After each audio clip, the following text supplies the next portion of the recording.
Si vous parcourez le livre qui commence avec Éphèse, vous voyez le premier amour abandonné. Ce que j'ai contre toi, c'est que tu as abandonné ton premier amour.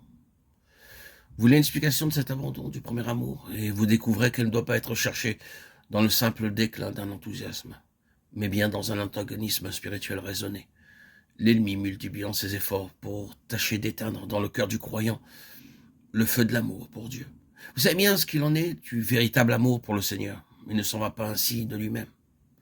Il n'y renonce pas de propos délibérés. Il faut plus que cela pour le faire disparaître. Il ne succombe que sous une pression extérieure, adversité, lutte, découragement, tactique, d'épuisement savamment calculé par l'adversaire, pour ne rien dire de ses insinuations et de ses trompe-l'œil, son nombre. Le piège du monde, la séduction du péché. Et cette opposition terrible et systématique qui nous barre parfois le chemin. Des obstacles naturels, cela, des questions de caractère. C'est bien plus loin qu'il faut chercher l'instigateur de toutes ces choses.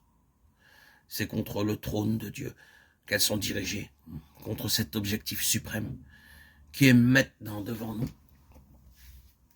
C'est le subterfuge de Balaam conduisant à l'impudicité spirituelle.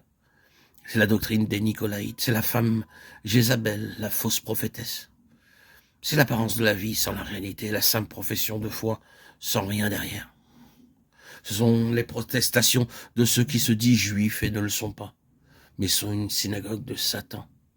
C'est enfin la tiédeur de l'Odyssée. Toutes ces choses représentent les différentes avenues, les voies d'accès par lesquelles l'ennemi a cherché à entrer pour détruire le témoignage. C'est le chandelier qui est le témoignage. Ces églises représentent pour l'époque et pour les localités en cause le témoignage de Dieu sur la terre. Et tous ces ferments travaillent ensemble à sa destruction, à son étouffement, son annihilation. Dieu jette son appel pour le maintien de son témoignage et toutes ces choses se liguent pour mettre en échec sa continuité et empêcher qu'il n'atteigne sa fin, qui est le trône.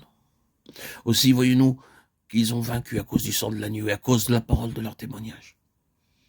Ils ont gardé le témoignage de Jésus, ces vainqueurs. Voyez-vous comment toutes ces choses se tiennent?